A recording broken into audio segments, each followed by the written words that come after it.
ایک میرے ذاتی غور و فکر کی ایک صورت، ایک میں چیز آپ کے سامنے رکھ رہا ہوں تاکہ آپ کو بھی کچھ حوصلہ ملے، آپ کو بھی کچھ اس سے نصیحت بھی ملے۔ حالانکہ اس کا تعلق بھی علم الاشیاء سے آپ کہہ سکتے ہیں، لیکن جن سائنسدانوں نے یہ ریاضی کے جو اصول ہے، گنتی کے جو اصول ہے ایجاد کیے ہیں، تو وہ مسلم تھے، ان پر اسلام کی تعلیمات کا اثر تھا، اس لیے وہ اپنی ایجادات کے ذریعے سے اسلام کی باتوں کو بھی پیش کرنے کی کوشش کرتے تھے۔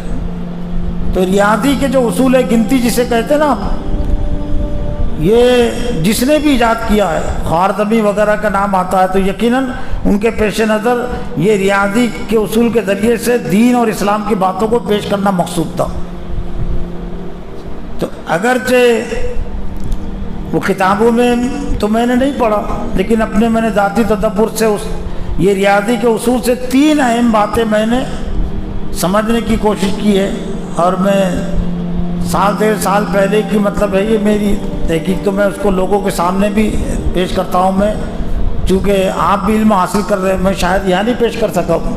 ایک مرتبہ مسجد اقصیٰ میں نے پیش کیا تھا اجتماعیت کی اہمیت میں 3 اہم باتیں میں نے ریاضی کو ایک سوال کے ذریعے سے میں اس کو رکھ رہا ہوں۔ 2 اور 2 کتنے ہوتے؟ آدھی بات سچی ہوئی، آدھی جھوٹی ہے۔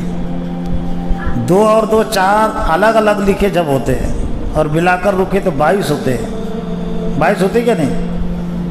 ملا کر انہیں جمع اس کی کر دیں گے، جمع بنا دیں گے، ایک ساتھ لکھیں گے تو کتنے ہوتے ہیں؟ 22 ہوتے نا۔ اور الگ الگ لکھیں گے جب ہوتے ہیں 4۔ تو آدھی جھوٹی بات ہے، وہی چل رہی برسوں سے۔ 2 اور 2 4، 4 اور 4 8۔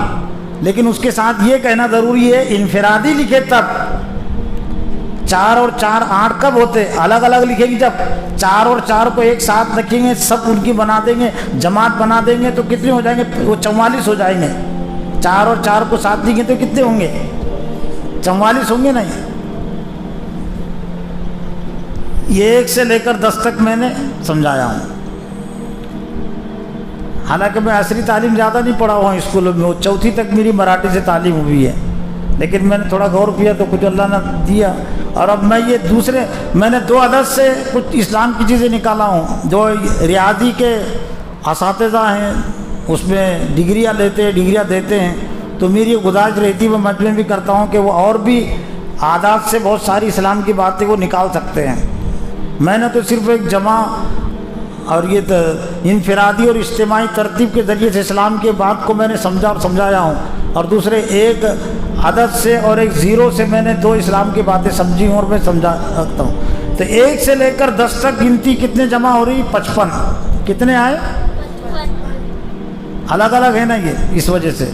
اور اس کو ایک ساتھ لیکن سب بنا دیں گے تو سب بنی نہیں ہے۔ میں نے سمجھا کہ لکھ بھی دیا 12 ارب 34 کروڑ 56 لاکھ 78 ہزار 910۔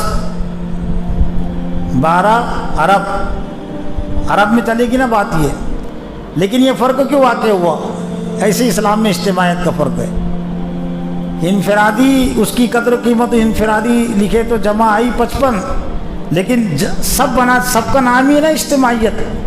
سورہ صف میں جو کہا گا ان اللہ یحب الذین یقاتلون فی سبیلہ صفا کانہم بنیان مرصوص، بے شک اللہ تعالیٰ ان لوگوں سے محبت کرتا ہے جو سب بستہ ہو کر لڑتے ہیں اس کی راہ میں، گویا کہ سیسا پلائے دیوار۔ تو اب 1 سے لے کر 10 تک ہی ہے نا، یہ زیادہ تو نہیں ہے، لیکن کیا پڑھنا پڑے گا اس کو؟ 55 پڑھ سکتے کیا آپ؟ یہ پڑھنا پڑے گا جو میں نے لکھا 12 ارب 34 کروڑ 56 لاکھ 78 ہزار 910۔ یہ تو میں نے جمع اور اصول کے ذریعے سے، گویا کہ جس نے بھی بنایا جمع کی اور یہ ترتیب، تو اس کے پیش نظر اسلام کی اجتماعیت مقصود ہوگی۔ اور دوسرے جو 1 کا عدد، 1 الف کی شکل کیا ہے؟ الف کی شکل اور 1 کی ایک شکل ایک ہی ہے نا، انگریزی میں بھی، مراٹھی میں، ہندی میں تھوڑا تبدیل ہوئی، لیکن انگریزی میں آج 1 الف کی طرح لکھا جاتا ہو۔ الف سے اللہ، الف سے کیا بنتا؟ اللہ۔ تو گویا کہ ایک جس نے بھی اس کو ایجاد کیا لفظ ایک، تو گویا کہ توحید کا تصور اس نے دیا ہے، اور توحید میں بھی خاص طور سے اللہ، الف سے اللہ بنتا ہے، عربی میں بھی الف جو ہوتا ہے وہ ایک کی شکل ہی کا ہے نا، تو گویا کہ توحید، اور توحید میں بھی خاص طور سے اللہ اس کے ساتھ مخصوص ہے کہ الف سے اللہ شروع ہوتا ہے اور اس سے پہلے کوئی اور نہیں۔ اور دوسری جو چیز، دوسرا جو عدد ہے 11 تو وہ ہے زیرو۔ زیرو کے ذریعے سے بھی جس نے بھی اس کو ایجاد کیا ہے تو بڑی کام کی بات اس نے سمجھانے کی کوشش کی ہے۔ میں نے کتابوں میں نہیں پڑھی لیکن میں نے اپنے تدبر سے اس کو حاصل کیا ہوں، کیا بات نکلتی ہے زیرو کے ذریعے سے۔ تم مت بولو، جنہوں نے سنے وہ مت بولو، مجھ سے سنے کچھ لوگوں۔ دنیا کی شکل کیا ہے؟ گول ہے نا، تو یہ زیرو ہوتا گول۔ زیرو مطلب یہ کہ دنیا صرف دنیا ہے، اس کے ساتھ الف لگا ہوا نہیں ہے، تو زیرو ہے وہ، زیرو، صفر۔ صفر کی کوئی قدر قیمت ہوتی کیا؟ تو دنیا کی بھی اللہ کے نزدیک کوئی قدر و قیمت نہیں ہے۔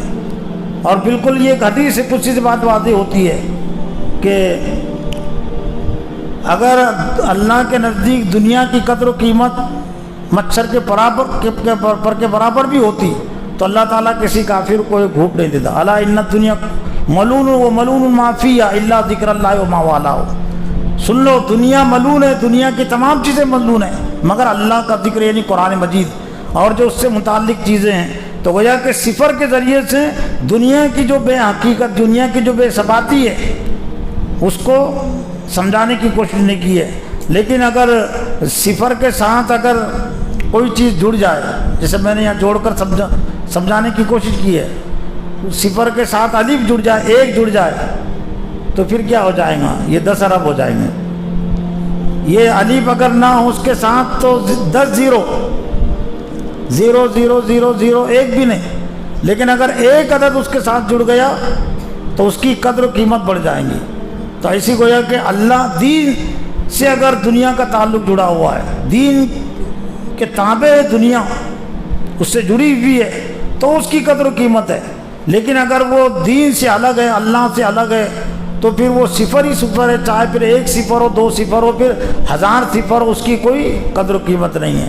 آپ بھی غور و فکر، میری آپ سے بھی گزارش، آپ بھی سمجھ سکتے ہیں۔ یہ تو میں نے 2 عدد کے ذریعے سے 2 اہم باتیں میں نے سمجھنے کی اور سمجھانے میں کوشش کرتا ہوں، اور جو باقی عدد ہے 2 کا عدد ہے، 3 کا، 4 کا عدد ہے، اس لیے کہ یہ سرسری مجھے بہت زیادہ غور و فکر نہیں کرنا پڑا، سرسری غور و فکر سے یہ 2-3 چیزیں سمجھ میں آئی ہے۔ جو اس میدان میں زیادہ غور و فکر کریں گے، جو اس میدان کے زیادہ ماہر ہے، وہ اور بھی باتیں نکال سکتے ہیں، اساتذہ ہے، کچھ طلبہ بھی ہے۔ اس لیے کہ میرے غور و فکر کا اصل جو عنوان موضوع وہ فکر اسلامی کا ہے، طاغوت اور فکر اسلامی۔ موجودہ دور میں طاغوت اور کفر شرک میں کیا کیا چیزیں آتی ہیں، اور پھر فکر اسلامی، اسلام کی فکر کیا ہے، تو یہ میرا اصل عنوان اور موضوع ہے قرآن فہمی، تو اس میں میرا زیادہ غور و فکر ہوتا ہے۔ یہ ضمناً کچھ چیزیں میں نے اس موقع سے پیش کر دی۔ اللہ سے دعا ہے کہ اللہ تعالیٰ مجھے بھی اور آپ کو بھی دل اور دماغ کو، آنکھوں کو، کانوں کو اللہ کی مرضی کے لیے استعمال کرنے کی توفیق عطا فرمائے، اور اللہ کی نامرضی سے بچنے کی توفیق عطا فرمائے۔ ربنا تقبل منا انک انت السمیع العلیم وتب علینا انک انت التواب الرحیم برحمتک۔